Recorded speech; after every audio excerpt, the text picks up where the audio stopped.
मित्रांनो नमस्कार. मी डॉक्टर शैलेंद्र देवळाणकर. मित्रांनो, आखातामध्ये अमेरिका इस्रायल विरुद्ध इराण हा जो संघर्ष सुरू झाला आहे, त्याला ऑलमोस्ट 1 महिना उलटून गेलेला आहे.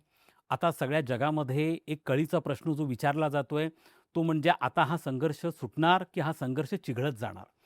हा संघर्ष जर सुटायचा असेल, तर ज्या चर्चेच्या प्रत्यक्ष-अप्रत्यक्षपणे फेऱ्या या इराण आणि अमेरिका काही मध्यस्थींच्या माध्यमातून चालू आहेत, त्यांना किती प्रमाणामध्ये यश येतं? पण मित्रांनो, आज जी परिस्थिती आखातामध्ये दिसून येते आहे, त्याच्यामध्ये 2 परस्पर विरोधी प्रवाह एकाच वेळेला विकसित होताना दिसून येत आहेत. एकीकडे अमेरिकेने एक शांततेचा प्रस्ताव, चर्चेचा प्रस्ताव, काही अटी आणि शर्ती टाकून पाकिस्तानच्या माध्यमातनं इराणला देण्याचा प्रयत्न केला. त्याच्यामध्ये काही आणखीनही अरब देश हे इन्व्हॉल्व्ड आहेत. कतार आहे, सौदी अरेबिया आहे. यांची एक जॉईंट बैठक पण झालेली आहे आणि साधारणतः 10 ते 12 अटी असणारा हा जो प्रस्ताव आहे, हा इराणला देण्यात आलेला आहे. त्याचप्रमाणे इराणकडनं देखील काही अटी टाकण्यात आलेल्या आहे. एकीकडे अशा स्वरूपाने चर्चा चालू आहे आणि खुद्द डोनाल्ड ट्रम्प यांनी सांगितलं आहे, की आता या चर्चेमध्ये प्रगती आहे, त्यामुळे हा प्रश्न लवकर सुटण्याच्या परिस्थिती मध्ये आहे. असं असताना दुसरीकडे अमेरिका मात्र आपल्या ज्या ग्राउंड फोर्सेस आहे, त्या आखातामध्ये विशेष करून पर्शियन गल्फमध्ये मोबिलाइज करण्याचा प्रयत्न करतोय. त्यातल्या त्यात अमेरिकेचे जे स्पेशलाइज्ड फोर्सेस आहेत, ज्यांना मरीन्स म्हणतात, अमेरिकन मरीन्स. तर या स्पेशलाइज्ड फोर्सेस ज्या प्रामुख्याने ग्राउंड ऑपरेशनसाठी, सी टू ग्राउंड ऑपरेशनसाठी अत्यंत ज्याला आपण म्हणू की त्याच्यात प्रावीण्य आहे आणि जगभरामध्ये त्यांचा वापर यापूर्वी त्यांनी केलेला आहे. अशा मरीन फोर्सेसची संख्या तिथं वाढवण्यात येते. त्याचप्रमाणे पॅराट्रूपर्स जे प्रामुख्याने उतरवले जातात विमानाच्या माध्यमातनं एखाद्या भूमीवरती, असे पॅराट्रूपर्सची संख्या देखील वाढवली जाते आहे. साधारणतः 50,000 अशा स्वरूपाने अमेरिकन सैन्य हे सध्या आखातामध्ये आहे, ज्याच्यामध्ये 2,500 मरीन्स आहेत आणि जवळपास 2,000च्या आसपास पॅराट्रूपर्स आहेत. आता एकीकडे हे मोबिलाइज करणं चाललं आहे. काही परस्पर विरोधी वक्तव्य देखील ट्रम्प प्रशासनाकडनं येत आहेत, ज्यामध्ये आम्ही जरी पर्शियन गल्फ सोडलं तरी देखील इराणचं इतकं अतोनात नुकसान करू, इराणचे जे वॉटर प्लांट्स आहेत हे आम्ही उद्ध्वस्त करून टाकू, त्यांचे एनर्जी प्लांट्स उद्ध्वस्त करून टाकू, त्यांचे न्यूक्लिअर प्लांट्स उद्ध्वस्त करून टाकू. आणि दुसरीकडे इराण देखील ज्या अटी शर्ती अमेरिकेच्या माध्यमातून टाकल्या गेल्यात, त्यांना हास्यास्पद म्हणून त्यांना त्याच्याकडे हिणवणं चाललेलं आहे. त्याला त्यांनी ऑलमोस्ट केराची टोपली दाखवली. ते असं म्हणतात की आमचं प्रत्यक्ष वॉर चालू नाही आहे. दुसरीकडे इराणने असं पण सांगितलेलं आहे की जर अमेरिकेने ग्राउंड फोर्सेस उतरवण्याचा प्रयत्न केला, जर अमेरिकेने खर्ग आयलंडला त्यांच्या पॅराट्रूपर्स म्हणा किंवा त्यांच्या मरीन्सच्या माध्यमातून टेक ओव्हर करण्याचा प्रयत्न केला, तर आम्ही साधारणतः 10 लाख सैन्य हे मोबिलाइज करून ठेवलेले आहेत. म्हणजे आमचे जे त्यांचे जे गार्ड्स आहेत, हे साधारणतः अशा स्वरूपाने 10 लाख ही संख्या आहे. आणि आम्ही वाट बघतोय की कधी अमेरिका अशा प्रकारचं ग्राउंड ऑपरेशन लॉन्च करेल आणि हे ऑपरेशन अमेरिकेला प्रचंड महागामध्ये पडणार आहे. त्यामुळे एकाच वेळेला तुम्हाला परस्पर विरोधी अशा प्रकारचं वातावरण दिसून येतं. त्यामुळे जगभरामध्ये प्रश्न असा आहे की खरंच हा संघर्ष सुटणार आहे का? की हा संघर्ष पहिलं महायुद्ध, दुसरं महायुद्ध जे साधारणतः 5-5, 6-6 वर्ष चाललं, तसा हा संघर्ष चिघळत जाणार आहे. रशिया युक्रेन संघर्ष जो अलीकडच्या काळामध्ये आहे, जो 2022 मध्ये सुरू झाला, 2026 पर्यंत हा संघर्ष चालूच आहे. त्यामुळे आता दुसरीकडे अमेरिकेचा जो संरक्षण विभाग आहे, पेंटगन, यांनी अमेरिकन काँग्रेसकडे साधारणतः $200 अब्ज ची मागणी केली आहे या संपूर्ण संघर्षासाठी. आता हे 200 अब्ज म्हणजे तुम्ही विचार करा, प्रतिदिवशी अमेरिकेला साधारणतः ½ बिलियन म्हणजे अर्धा अब्ज ह्या संपूर्ण संघर्षाला मेंटेन करण्यासाठी अमेरिकेला खर्च येतोय. आत्तापर्यंत साधारणतः 16 ते 18 अब्ज डॉलर्स अमेरिकेने ह्या संघर्षावरती खर्च केलेले आहेत. या संघर्षामध्ये जे टॉमहॉक हे मिसाईल वापरलं गेलं, मित्रांनो, साधारणतः 800 टॉमहॉक्स या संपूर्ण संघर्षामध्ये 1 महिन्यामध्ये अमेरिकेकडनं वापरले गेले. आणि ह्या एका टॉमहॉक्स हे मिसाईल बनवण्यासाठी, क्षेपणास्त्र बनवण्यासाठी साधारणतः येणारा खर्च हा 35 कोटींच्या आसपास आहे. तुम्ही इमॅजिन करू शकता, कल्पना करू शकता की 35 कोटी खर्च असणारे जवळपास 800 टॉमहॉक मिसाईल्स ह्या संपूर्ण संघर्षामध्ये वापरले गेलेत.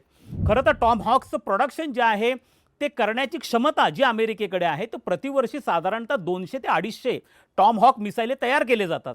म्हणजे तुम्ही बघा की साधारणतः 4 ते 5 वर्षांमध्ये अमेरिकेने तयार केलेले टॉमहॉक्स मिसाईल हे एकाच महिन्यामध्ये वापरले गेलेले आहेत. आणि आता जर हे ग्राउंड ऑपरेशन सुरू झालं आणि त्याचं प्रत्युत्तर ज्या पद्धतीने इराण क्लेम करतो की आम्ही देणार आहोत, त्यामुळे हा संघर्ष येत्या काळामध्ये आणखीन चिघळत जाण्याची शक्यता नाकारता येत नाही. आज आपण प्रामुख्याने बघणार आहोत की अशा स्वरूपाचं अमेरिका ग्राउंड मिशन म्हणा किंवा ग्राउंड ऑपरेशन हे लॉन्च करू शकतं का, आणि ते लॉन्च करू शकत असेल तर त्याचे परिणाम कशा पद्धतीने होतील. मित्रांनो, आता हा जो संघर्ष आहे हा प्रामुख्याने तिसऱ्या टप्प्यामध्ये प्रवेश करायला लागला आहे. म्हणजे हा दुसऱ्या महिन्यामध्ये यांनी प्रवेश केला आहे, पण हा संघर्षाचा हा तिसरा टप्पा आहे. यामधला जो पहिला टप्पा होता त्यामध्ये प्रामुख्याने अमेरिका आणि इस्रायलकडनं जे इराणचे प्रमुख नेते आहेत, लीडर्स आहेत, त्यांना टार्गेट केलं गेलं. मग त्यांच्या लष्करातले असतील, त्यांचे सर्वोच्च धार्मिक नेते असतील, यांना प्रामुख्याने किंवा त्यांचे वेगवेगळ्या खात्यांचे मंत्री असतील, यांना प्रामुख्याने टार्गेट केलं गेलं. ह्या संघर्षाच्या दुसऱ्या टप्प्यामध्ये, ज्याला हॉरिझॉन्टल एस्केलेशन असं म्हटलं जातं, इराणकडनं अमेरिकेच्या मित्र देशांवरती, ज्या ज्या ठिकाणी अमेरिकेचे लष्करी तळं आहेत, अशा आखातामधल्या अरब देशांवरती इराणकडनं हल्ले झाले. हा प्रामुख्याने दुसरा टप्पा होता. आणि आता तिसरा जो टप्पा आहे हा प्रामुख्याने ग्राउंड फोर्सेस लॉन्च करण्याच्या संदर्भातला आहे. आता हे जे ग्राउंड फोर्सेस लॉन्च करायचा जो विचार चाललेला आहे त्याच्या संदर्भातलं विवेचन आपण आजच्या व्हिडिओच्या माध्यमातून करणार आहोत. हे असं पहिल्यांदा घडतं आहे का की अमेरिका आपले ग्राउंड फोर्सेस लॉन्च करतो आहे एखाद्या टेरिटरीला टेकओव्हर करण्यासाठी म्हणा, तर असं पहिल्यांदा घडत नाही आहे. अमेरिकेने आत्तापर्यंत 5-6 वेळा त्यांचे ग्राउंड फोर्सेस लॉन्च केलेत. अमेरिकेने पहिल्यांदा जेव्हा कोरियन वॉर सुरू झालं होतं 1950मध्ये, त्यावेळेला अशाच पद्धतीने ग्राउंड ऑपरेशन केलेले होते. अर्थात त्याला काही फारसं यश प्राप्त झालं नाही आणि त्याच्यातनं उत्तर कोरिया आणि दक्षिण कोरिया असे 2 स्वतंत्र देश निर्माण झाले. आणि जो उत्तर कोरिया निर्माण झाला, जो प्रामुख्याने साम्यवादी राजवटीच्या प्रभावाखाली होता, आणि आज जग बघतं आहे की त्यांचे जे किम उन आहेत हे कशा पद्धतीने अण्वस्त्र आणि क्षेपणास्त्र विकसित करतायत आणि जगभराला बेठीला धरत आहेत. त्यामुळे त्यांच्या ह्या ऑपरेशनमधनं, अमेरिकेच्या ऑपरेशनमधनं फारसं यश हे प्राप्त झालं नाही. उलट कोरियाचं विभाजन झालं, दक्षिण कोरिया आणि उत्तर कोरिया तयार झालं. त्यानंतर सेकंड अमेरिकेचं मिलिटरी ऑपरेशन झालं, ग्राउंड ऑपरेशन झालं, हे व्हिएतनाममध्ये झालं 1960मध्ये. आणि तोही संघर्ष 4 ते 5 वर्ष चालला, पण त्याची प्रचंड मोठी किंमत ही अमेरिकन लष्कराला चुकवावी लागली. साधारणतः 58,000 अमेरिकन सैनिक ह्या संघर्षामध्ये मारले गेले. आणि त्यानंतर अमेरिकेमध्ये खूप सारा पद्धतीचा वाद सुरू झाला की अमेरिकन अध्यक्षांना अशा प्रकारचे मिलिटरी ऑपरेशन लॉन्च करण्याची परमिशन द्यायची की नाही. आणि मग हे अधिकार घटना दुरुस्ती करून अमेरिकन काँग्रेसकडे प्रामुख्याने ठेवण्यात आले. त्यानंतर आपण असं बघतो की अमेरिकेने अशा स्वरूपाचं मिलिटरी ऑपरेशन हे सोमालियामध्ये केलं. सोमालिया हा आफ्रिकन देश आहे. त्या ठिकाणी अमेरिकेने पीस कीपिंग फोर्सेसमध्ये अमेरिकेचे सैन्य सहभागी झालं होतं आणि अमेरिका पहिल्यांदा ग्राउंडवरती पीस कीपिंग ऑपरेशनमध्ये उतरलं होतं.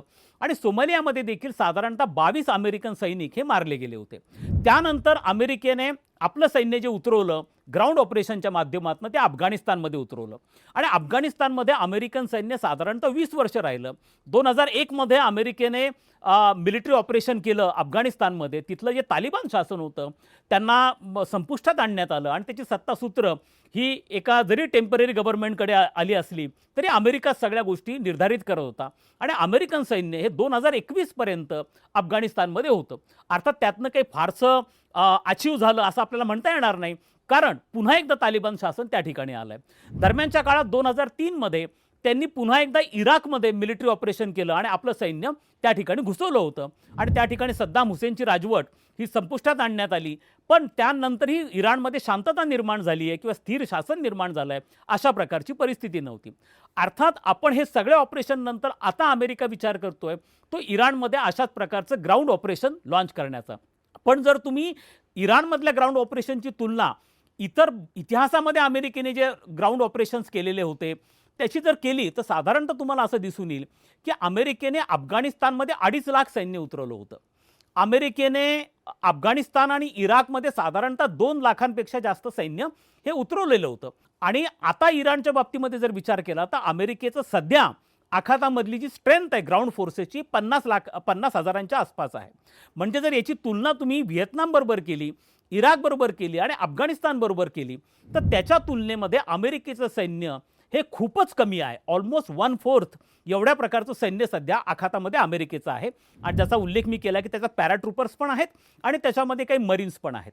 आता जर तुम्ही भौगोलिकदृष्ट्या विचार केला, इराणची तुलना तुम्ही जर व्हिएतनामबरोबर केली, इराकबरोबर केली आणि अफगाणिस्तानबरोबर केली, तर तुम्हाला असं दिसून येईल की व्हिएतनामपेक्षा इराण हा 5 पटीने मोठा आहे. जर आपण इराकबरोबर केलं तर इराकचे दुप्पट आहे. अफगाणिस्तानच्या ऑलमोस्ट दुप्पट हा इराण आहे. आणि त्यामुळे पण इराणवरती केवळ 50,000 एवढ्या प्रचंड खंडप्राय देशामध्ये 50,000च्या सैन्याच्या आधारावरती इराण टेकओव्हर करता येईल का? हा सगळ्यात कळीचा प्रश्न आहे.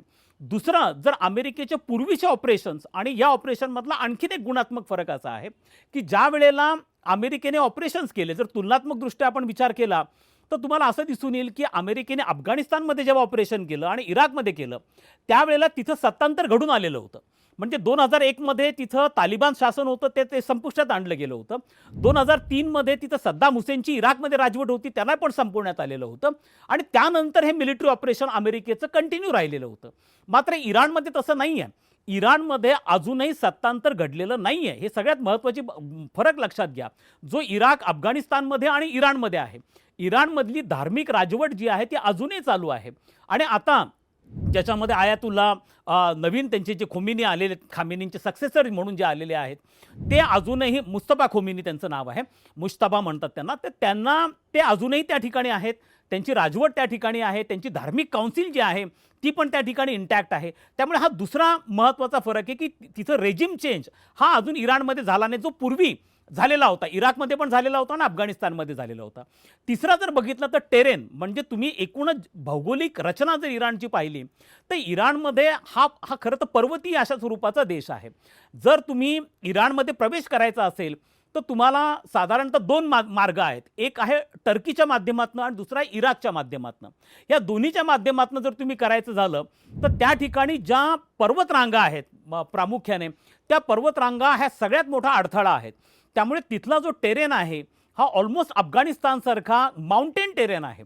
अशा ठिकाणी बॅटल करणं किंवा ग्राउंड फोर्सेस लॉन्च करणं हे तुलनात्मकदृष्ट्या खूपच अवघड आहे. त्यामुळे त्याचाही विचार हा प्रामुख्याने ट्रम्प प्रशासनाला करावा लागणार आहे.